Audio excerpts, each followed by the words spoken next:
there are three terms we started using when this all started to come down that I think we need to reevaluate immediately. The first one is unprecedented. If you think back to all the emails we got from every CEO across the world, I didn't even know I was on half these email lists anymore, but they all use this word with reckless abandon, right? Because we've never seen anything like this unless maybe you're 102 years old and you were around the last time it was one of these pandemics. But, you know, the challenge was by day 60, when today feels a lot like yesterday and the day before that, and tomorrow's probably going to be the same way, this word lost some of its impact because everything was starting to feel different but the same, which gets to another term I think we need to maybe reevaluate, the new normal. Now, I know Ben and Rosemary, you guys are both talking about this on Tuesday, but to me, the challenge with this is, although we've gotten used to things like social distancing and remote working, and you know, there are some things that are part of the new status quo, there's nothing normal about what we're dealing with right now. To me, normal implies a certain amount of consistency and stability and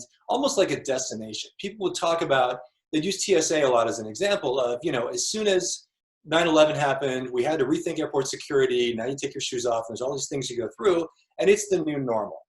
But we are not in a position of stability or consistency or predictability. Things change literally every day. Yesterday, you think about it, the bars and restaurants were opening in Florida. Today, they're closing again. Yesterday, we talked about getting ready for flu season and phase 2 of this. Today, they're saying we may not even ever get out of phase 1. Yesterday, masks were not really necessary, and as of Monday, they're patriotic. Cool, whatever. Anyway, the point is, until there's a cure, until there's a vaccine, we are going to be in uncharted waters for a long period of time. So the question is then, what do we do about that as businesses? How do we, and this is the third word I want to reevaluate, pivot. Now, I know what you're thinking. Dude, you're one slide into this, you're already talking about reevaluating the title of your entire presentation. Have you ever done this kind of thing before? Here's the deal. I don't want to get rid of the word pivot. It just means very specific things. It's a business term that's been around for a long time. And I want to make sure we're all on the same page because how you react as a business will determine how you're using this term. What I specifically mean by that is the change you are making a permanent one or a temporary one? If it's a permanent one, that's what I would call a business pivot. That is something where you used to do X and now you do Y. A temporary pivot is what I would call a market pivot because you are pivoting your business based on changing market conditions. Let me give you 2 examples. If you're not familiar with how Shopify started, they were a snowboarding outfitter. They wanted to take the world by storm from a direct-to-consumer standpoint on snowboarding. However, what they realized was as they looked at evaluating different e-commerce platforms that were out there, they all sucked. Their words, not mine. So they said, look, we could just build our own platform. It might be a lot easier because one of the guys actually had a computer science background. So they did. So as they went along, though, they realized the snowboarding business was actually much thinner margins, much more ruthless than they thought it was going to be. But this elegant, simple solution for e-commerce they had created was a wonderful, huge market potential opportunity. So you've now got Shopify as a $1.5 billion business with 5,000 employees, and nobody is talking about snowboarding in the strategic planning meetings. On the other hand, you got Ford Motor Company. Now, starting in mid-March, Ford shut down the auto assembly plant lines, and they started making ventilators, they started making plastic shields and other personal protection equipment. As soon as this is over, though, and the immediate need for those products subsides a bit, they're going to go back to making cars and trucks, right? They are not meant to be in the ventilator business. And with all the changes in automotive between electric cars and autonomous vehicles, they don't need the distraction of something else. They're going to go back to doing what they do best. So that's what I would call a market pivot. Conditions have changed, but they're going to change back and they'll go back to their core competency. So what I wanted to do today was I looked at 5 different businesses. Well, I looked at a lot of different businesses, but there's 5 I want to highlight today that did a lot of different interesting kind of temporary pivots from a marketing standpoint that had huge benefits from a business standpoint. But actually, some of those pivots may actually turn out to be something they want to do for the long term. So it may become a permanent part of their business moving forward. Now, I chose 5 businesses that were very different. I've got a couple national companies in there, I've got a local company, I've got a nonprofit, and I've got higher education. Because when I looked at the business benefit from all of them, there was some consistency on the things that when they pivoted well and correctly, they could get out of what they did in terms of relevance. So when things change, how do you stay relevant with your customers? In terms of loyalty, how do you make sure you're not doing anything to alienate your customers? In fact, can you make them even firmer believers in your brand? Employee job security, whether you're your own kind of, solopreneur, or you've got a bunch of employees, you don't want to lay anybody off. You want to keep the institution together as much as you can. Profitability. Are there parts of your business that made more money than others, and how can you keep doing those pieces and prioritize? Future business. A lot of the companies also found a way to do things that would not only help them today, but might help benefit things in the future. And then goodwill. Obviously, anytime you can generate goodwill with either your consumers or in the communities you're operating in, it's a win-win. So if you are ready, we will dive into my first example. All right, this is Mann's Theater in Plymouth. Now, I've been in the theater occasionally when it looks like this, when the movie I'm seeing obviously wasn't very popular. But as you can see, the problem is there's nobody in the seats, because the minute we hit the shutdown, all theaters were closed. They were one of the industries that was hardest hit by this. So what they decided to do was on Saturdays, they would have a curbside popcorn pickup. So between 10 and 7, you could drive by, get a big steamy bag of hot official theater popcorn for 15 bucks, and take it home and eat that popcorn as you watched first-run movies that were now suddenly being released direct to consumer. Now, I thought this was awesome for a couple reasons. First, it kept them relevant. When you look at suddenly taking the theater experience, and a lot of it's got to do with not just the fact you're going through an escape, but there's the entire experience, which includes the smell of that popcorn, right? And Orville Redenbacher, try as he may, will never be able to really replicate that with microwave popcorn.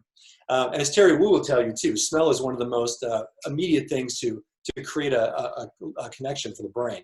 So they were now suddenly, though, in the middle of that experience. Even though people are watching, Frozen 2 and Trolls World Tour at home, there's a big branded bag in the middle of the living room. So they have remained part and relevant there.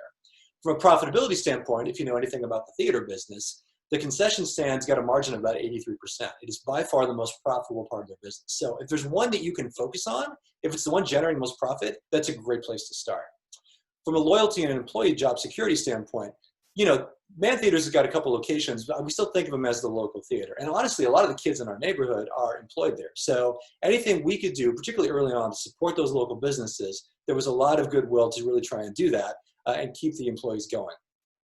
From a future business standpoint, one of the things they did that was brilliant was they had a $25 gift card. And if you bought the gift card, then the $15 bag of popcorn was free. So not only are you getting the popcorn now for all the other benefits we just saw, but you've got a commitment now as a consumer to come back in the future when things have stabilized a bit and come back in. And let's be honest, you're going to buy more popcorn, you're going to buy more beverages. So they've been able to really secure future business as well.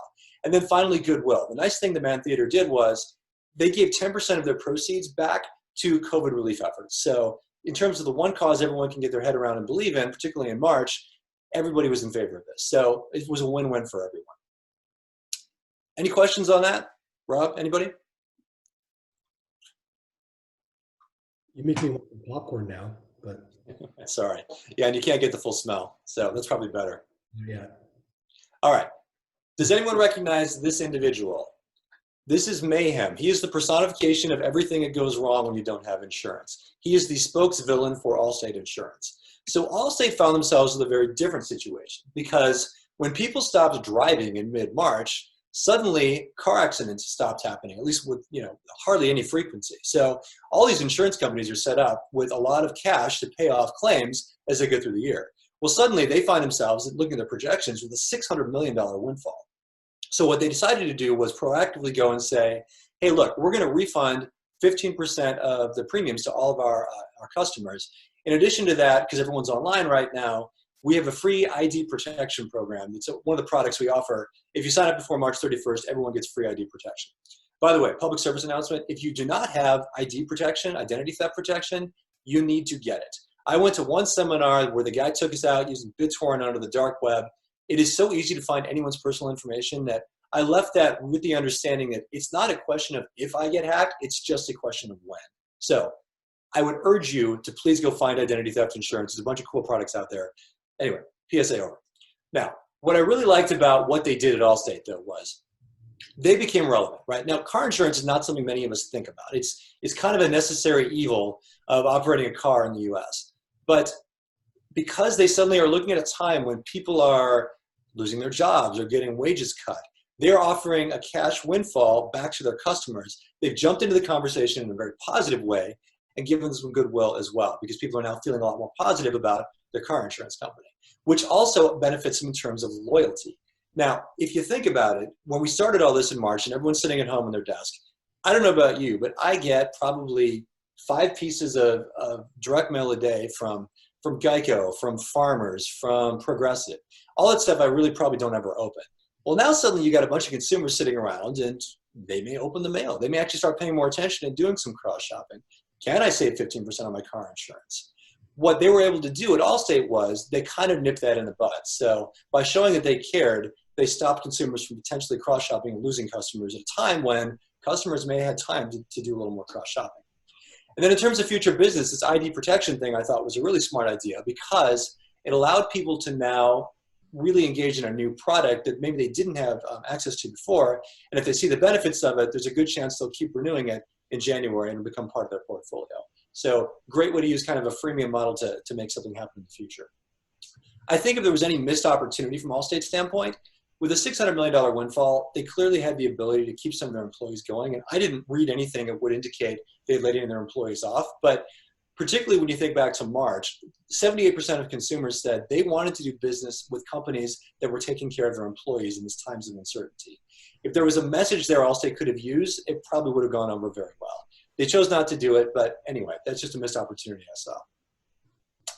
All right, pivot number 3, lifetime fitness. And as you can see, the problem here is nobody's using any of the equipment. They had the same problem the theaters did. All the clubs closed on March 15th and remained closed until really recently in June. Now, their pivot was interesting. They did 2 things. One is they moved a lot of content and created a lot of content for online workouts for all their members who couldn't come into the clubs. And 2, because people couldn't come into the clubs, they suspended the dues. So for the months of April and May, no one paid any dues to Lifetime Fitness. Now, I thought this was great for a couple of reasons. First of all, let's look at relevance again. There's a lot of online content for exercise. There's a lot of online content for all kinds of health benefits. And by keeping Lifetime as the brand you go to, it kept them relevant in the space, which really was a space they didn't play in, right? They weren't really a digital player. So they found a way to be a part of the new conversation and the new reality when people couldn't come into their clubs. From a loyalty standpoint, the fact they suspended the dues, again, was brilliant. Now, you never want to give up two months of income, but why would I pay dues to something I literally cannot use? And given how this business goes too, if they lose those customers, if they lose those clients, they're not coming back. So by doing that, they kept us on the books. And then I don't still feel comfortable going back to the club yet. I think it's still just a little too risky. But when I'm ready to go back, I'm going to go back to Lifetime. I'm not going to consider Orange Theory or Anytime Fitness because they've made a deal with me. And then employee job security. Now, granted, not all the trainers are getting to make videos, but still, they're able to still keep some of their employees engaged and keep some of their people operating at a time when their clubs were closed. If there was any missed opportunity here, I would say it would have been future business. Now, there's a lot of different strategies, and Ben, I'm sure you can speak to this too, in terms of how much content do you put behind an email gate to use as a lead gen, how much do you give away for free? There was a lot of great content out there, and they gave it all away for free. And for anyone that wasn't a member, it would have just been an easy chance to start building an email list. You don't need any more information than that, but just to really start getting someone into a drip campaign to potentially become a member in the future. I think the other piece of it was, because they're still making a lot of really great digital content, there would be an opportunity for them to have a digital product in the marketplace. If you start shopping around, you look at a company like Peloton, and everyone knows them for bikes and bad advertising, but they also have a digital product that is $12.95 a month, because there's a lot of fitness content they have that don't have anything to do with their physical products. So is there an opportunity for them to pivot and make this not just a marketing pivot, but a business pivot, to get more active in the digital space for the people that just either don't want to or don't have the time to come into the clubs? So I think that's an opportunity. It's still evolving, but I think there's a real potential there as well. All right, internships. If you're unfamiliar with internships, this is a nonprofit here in the Twin Cities. And what they do is they find paid internships for college students who generally are coming from more underrepresented communities and underemployed communities. Because a lot of times those students don't have the support network at home to even understand how to go find one of these jobs. So internships has done a great job of helping find a lot of students into these paid opportunities. Now, on March 1st, they had 45 kids lined up to do summer internships in businesses in Minnesota. On March 15th, the phone started ringing. And by March 31st, 75% of those internships had been canceled. And it was just one of those, oh crap, what are we going to do moments? So they did a couple of really cool things. One is they definitely kept the 25% of those internships going, and it did still add a few more companies after that. But they also created a new product. It was a project-based online internship. So instead of having an 8 to 12-week period with one company, you could have a series of 2 to 3 week projects you would work on, potentially with different managers within a company. Now, I thought this was great for a few reasons. From a loyalty standpoint, they stayed committed to the students. They weren't going to let this get them down. They were going to give them a meaningful summer experience in the job field they were looking for. From an employee job security standpoint, they had actually just hired a couple of full-time people to add to their team. And when they went into crisis mode, what they did was just keep everyone insanely busy. So they doubled down on training, they doubled down on a lot of areas, and they really did a great job of making sure everyone was engaged, probably working more than they would have had this all not happened. From a relevance standpoint, what was really interesting to me was this new model they had in terms of these projects that go 2 to 3 weeks. Because in your typical 8 to 12 week summer internship experience, you probably work on a big project and do one thing. But if you think about where a college student is, if you enter the world of marketing, for example, there's a lot of things you can do within marketing. There's product marketing, working on future things. There's consumer brand management, managing a brand. There's advertising. There is retail and merchandising. There's a lot of things under the umbrella of marketing. And as a student, you don't really know which one of these things is going to be the right fit. So to give people an opportunity to try each one for 2 or 3 weeks is actually probably a more meaningful internship experience than the traditional model. They may have actually stumbled into what is really a better mousetrap. Then from a future business standpoint, I thought this was really interesting too, because they had been confined to the Twin Cities area just because that's where the companies were and that's where the students needed to be because they had to go in every day. Suddenly moving to an online model has been able to get them to be able to look at companies on the coasts or even potentially overseas, as well as the pool of students. Because particularly when you're talking about underrepresented communities, you think about like an Indian reservation, kids on the Pine Ridge Indian Reservation are not going to be able to get to the Twin Cities for a summer internship. It's just not financially feasible for the majority of them. But if you can do it online, suddenly you can still have a real business opportunity and a real business experience without ever leaving the Oglala College on the res. I know Pine Ridge pretty well. So this opportunity for them to expand their business in new and exciting ways wouldn't probably have happened if someone hadn't forced their hand to try this new model. So I just thought this was one of those chances, again, where you see a market pivot that could easily turn into a business pivot as they move forward. All right, the last one I want to talk about is higher education. As you can see, there's a lot of people here who are very close together in a space. This is not good for COVID. So the real bigger question is, how do you reopen campuses? Now, my daughter is going to Luther College, so I've been kind of keeping up with what they were doing. But as I researched this, there's actually about 15 different models of how people are trying to reopen colleges. But what Luther is doing, I thought, was particularly insightful and interesting. They're going to have only the freshmen come back for the first month of September. And then starting in October, they're going to have a 2-month quarter where all the rest of the upperclassmen will come back as well. And then do another quarter from December and January. Now, why was this great? From a relevance standpoint, if you think about what a 4-year institution offers, it is the on-campus experience. There's a lot of different ways to get education, but you go to a 4-year college to get that college experience. And if you think about who your most at-risk, call them customers, are, it's the freshmen. There's a lot of people that just graduated that are thinking, hey, if I got to go online anyway, should I take a gap here? Or at the, do I even want to go to this 4-year school? Because if my education is going to be online, well, University of Phoenix has been doing this for 20 years and they got the model down. They're not trying to cobble this together and it's a 1/10 of the cost. So do I even want to go to a 4-year institution anymore? So by looking at their most vulnerable potential customers and bringing them on board, I think they did a great thing to stay relevant and stay part of the overall plan. From a loyalty standpoint, if you think about the upperclassmen, the sophomores and juniors and seniors, they've already got some vested interest in this, obviously, because they've got progress towards their degree. But they're still going to come on back in October, and actually they're going to now run the entire year through June, so they will still get a full year experience as well. So they've made a good job of staying relevant for both the incoming freshmen as well as the returning students. Employee job security, obviously when you move to an online model, there's a lot of buildings, there's a lot of other people that need to be there to support a student body that don't need to be there if no one's on campus. They've been able to actually make sure everyone has been able to keep their job as well as prosper and do positive things. And then from a future business standpoint, the other thing they did was they were traditionally a semester school. So you would have a semester with 4 classes that lasted 14 weeks. By breaking it into 2 7-week quarters where you only take 2 classes, in the event that we have to go back to online, it'll be far less disruptive. So they've set up a different model to try to be a little more flexible, just given the uncertainty of what's coming in the future. Okay? So the question I would have for all of you guys to discuss, and if we want to go back into breakouts, or given the number we have, we might be able to just do this together. How have you or your clients pivoted over the last few months to address the changing market? Have you captured any business benefits from those actions? And then were there any temporary actions that you saw either through you or your clients that might be worth continuing as a way of doing business moving forward as a true business pivot?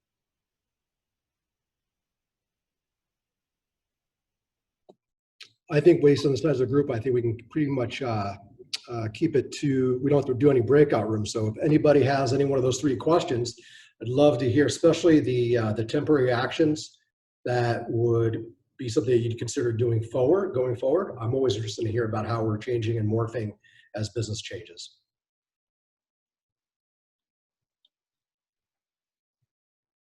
I know enough of people in this room that there's not a lot of shy people here. So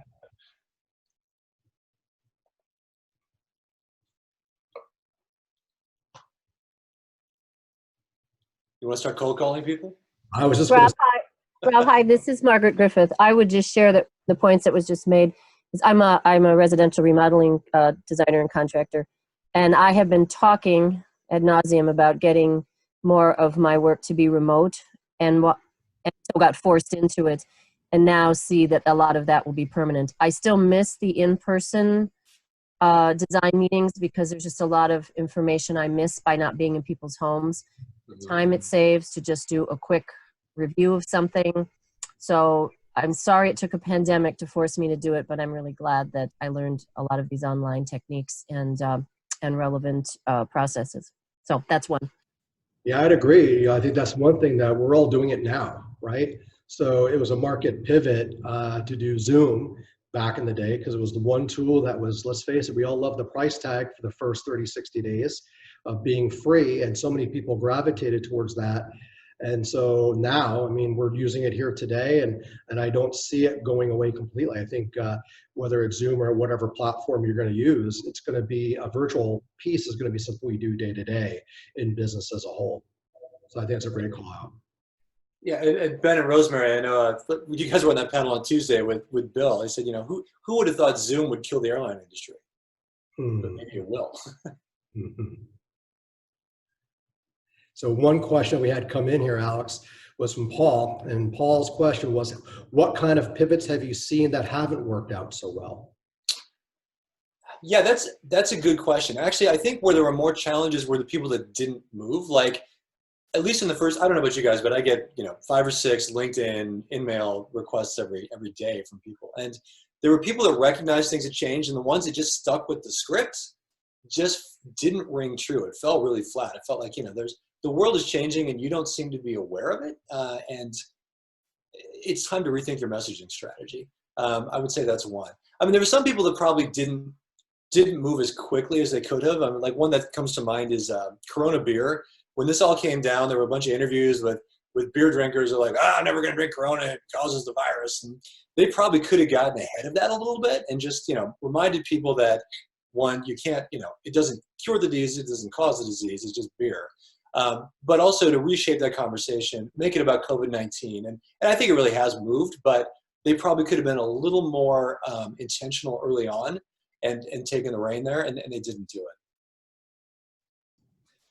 Hey, Alex, this is Bob Freitag. So great presentation. Love your perspective on some of these. I'm kind of curious, your perspective and others, corporate office environments, especially social, as we just talked about, killing the airlines business. I mean, we're literally having discussions internally about office. Do we need an office? Should we have an office? Value of an office?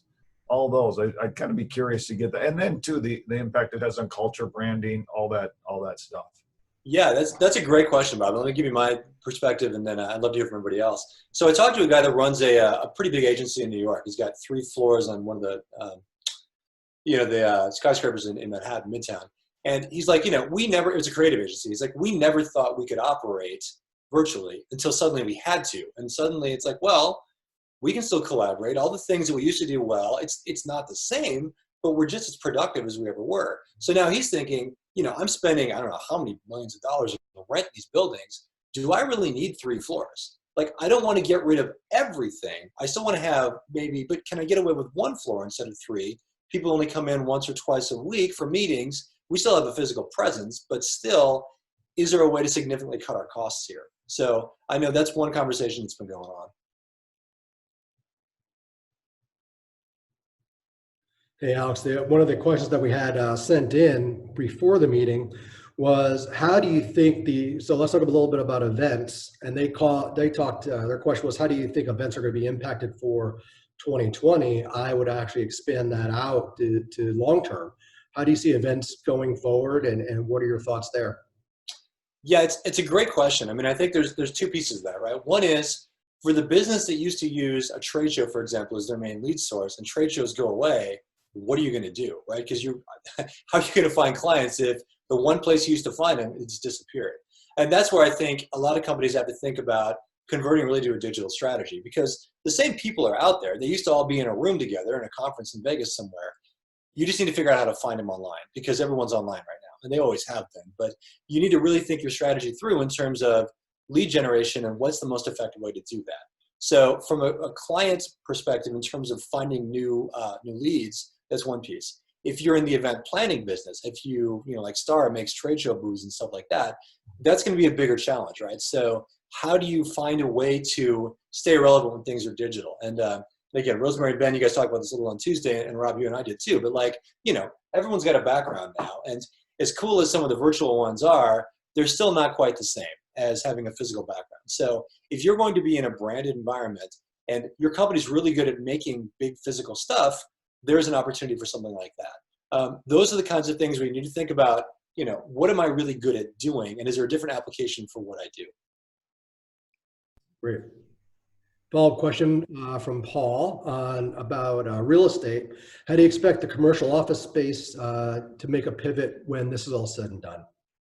Yeah, that's a really good question. I mean, it's when you looked at New York too, when they stopped collecting rent, and then all of a sudden you got these building owners who've got to make a payment for the building mortgage, and they don't have the ability to do it because they're not getting any income. But commercial real estate as well is going to be a challenge. I think they're going to have to figure out maybe how to, to talk to the benefits. It's really a marketing challenge, right? How do you explain what you can offer that's unique and different that doesn't exist if they don't take advantage of it? So, for example, like, how do you convince the owner of the agency not to get rid of the agency entirely and get rid of the space, but is there a more, smaller space that works? Maybe they need to think about more of the WeWork, office sharing models with more of their space too. If things are going to be a little more flexible, you need to maybe think about how you lay things out differently and have a different value proposition for a different customer set. But as the needs shift, I mean, this is really the challenge, right? Your value proposition should be based on the problems you're solving for a customer. And if their problems have changed, you got to rethink your value proposition. Very good.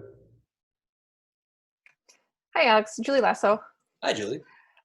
Question for you around brands. Both you and I have strong backgrounds in well-known brands. And what I have experienced in past economic downturns is there's a lot of affinity to a brand, where there's a certain amount of fear in the economy. There's an amount of brands. I'm curious if you expect that same impact to brands. Will people start to resonate and come back to more known brands and CPG businesses versus a bit of the shift we were seeing to direct to consumer, I would say up through even the spring of 2020? Yeah, so I mean, when you say direct to consumer as opposed to brands, what's the dichotomy there? Well, like a direct consumer, like buying shoes from Allbirds online versus wanting to go buy it from a department store or from Targets or Walmarts of the world. Right. No, it would be an interesting transition, right? Because certainly a lot of retail stores, if you weren't an essential business, were closed, and they've had to rethink how they do things anyway. So from a brand retail standpoint, yeah, I think obviously everybody had to figure out a digital strategy if they didn't have one, right? They had 30 days to kind of get their act together and be able to offer whatever they did digitally, or they were going to be dead in the water. So even as other stores open up again, I think, you've got to think about what does that brand offer? Because ultimately the brand is a promise to the marketplace, right? It's how you're perceived in the marketplace. And it's more than just the product, it's the experience, right? Like MANN Theaters, yeah, I can watch movies at home, but it's not the same as truly going into a darkened environment with no distractions, where I can just engage in something and just put all life stresses away for an hour and a half or 2 hours and just completely lose myself in whatever the story is. That's what they offer, right? So that's what they always offer. So even though I can watch the movie at home, it's still not the same. So you just got to think about what is it you do really well from an experience standpoint that somebody can't replicate elsewhere. All retail stores really comes down to customer service. I mean, there's also your price shoppers, obviously, but you're going to bring somebody into an overall experience. Price is a piece of that. And where you win in the marketplace is when you provide a superior experience. So Alex, to kind of piggyback on that, you know, the one thing we're seeing a lot of in the news is this the end of a mall as we've known it, right? They've been slowly dying, and this kind of sped up that process to a certain degree. And we're hearing more about these big, large spaces, you know, being more about the experience, right? They're creating downhill skiing in some of the malls, right? And so, how do you see that being a sustainable long-term plan by taking out the practicality of and the convenience of putting a multitude of stores together versus the experience, whether, you know, from an entertainment standpoint? Yeah, I mean, it's almost the commercial real estate question again, too, right? It's how do you make best use of that space? I mean, I think you said, you know, as you said, malls have been dying for a while anyway. They've been trying to figure out how to exist in the world of Amazon. So I think that will only probably accelerate. But you do, I mean, there are still applications for large open spaces where you can get a lot of people, right? At least once COVID is done. So I think you will probably see more of that. You're still going to see some groups together. I mean, if you're out to go shopping, if you do want to go out to go shopping, you don't have to drive across town to 20 different stores, right? There's still a convenience factor of having everything in one place. It's just that that'll probably be far more selective and probably not as broad as it was. And you'll see a lot of these other spaces being used for things they maybe weren't originally intended to be built for, but it's a good use of the space. Can I jump in with something that addresses one of these questions for discussion? Absolutely. Hi, Rosemary. The clients I've been working with are really doing a lot of rethinking of how they operate their business. And what I mean by thinking is they're looking at all the, you know, SOPs, all the procedures they had in place, and wondering really how they're streamlining, you know, what they were doing just because everybody else does it, they're not doing anymore if it doesn't benefit the company or their customers. They're also getting a whole lot more real in terms of their, and more aligned when it comes to their brand experience, their brand messaging, all that sort of thing, because they're looking at, they're being very focused on the current environment. They're seeing that people are fed up with being hoodwinked and fooled as scandal after scandal gets exposed. They realize that the only way they can really stand out for the long term with their branding is to be who they say they are and be very, very consistent across the board, and not like anyone who goes out there in this environment or whatever the environment is after this environment and tries to fool people or trick people is really just digging their own grave with a teaspoon, or maybe something a little larger. So that's what's been coming up with my clients. Right. I think it's a great point, Rosemary. And it's kind of a good question, too, because people have said, like, I talked to some of my clients about this, like, should we change who we are and what we do during this kind of market pivot? If your mission and vision hasn't changed and your core values haven't changed, they should not change for a temporary market change, right? If it is truly a market pivot, you should not change who you are. Now, if you're Shopify becoming, you know, a snowboard company into a, you know, e-commerce platform, that's a totally different business. That's a different vision. That's a different mission. But if you're just making a short-term reaction to something, your vision and your mission should actually inform what you decide to do, right? It should influence the way you decide to pivot, because it's who you are. And you've got to be true to who you are through any of this.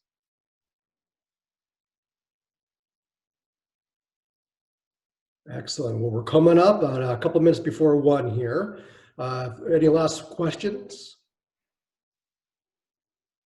So I'm going to give Alex here the virtual handshake, because you can do that in Zoom, which I think is one of the funniest features of Zoom. But no, I want to thank Alex and sharing his expertise with us today, and I appreciate all the due diligence you've done trying to pull this data together to help us make hopefully better decisions going forward, and understanding what, you know, the change we make, if they're temporary, why are we making them, and is this something that we can sustain into a best practice going forward for our business? So I love all the critical thinking you gave us today. Thank you. I appreciate that. I'm just happy to share. I mean, honestly, we all want business to succeed, right? I mean, it benefits everyone when things are going well, and we're all dealing with crap we've never had to deal with before. So anything I can do to make things better for anyone, happy to do so. Absolutely. I also want to thank Ben from School of Marketing and Brandon from SDK CPAs. Again, our sponsors help bring this content out, and I think it's in these times, we're all trying to figure out what to do and trying to figure out what we should be doing. Getting great advice like today is so super helpful. So thanks to those guys too, and looking forward to seeing all of you again soon. Sounds good. Thanks again, everybody.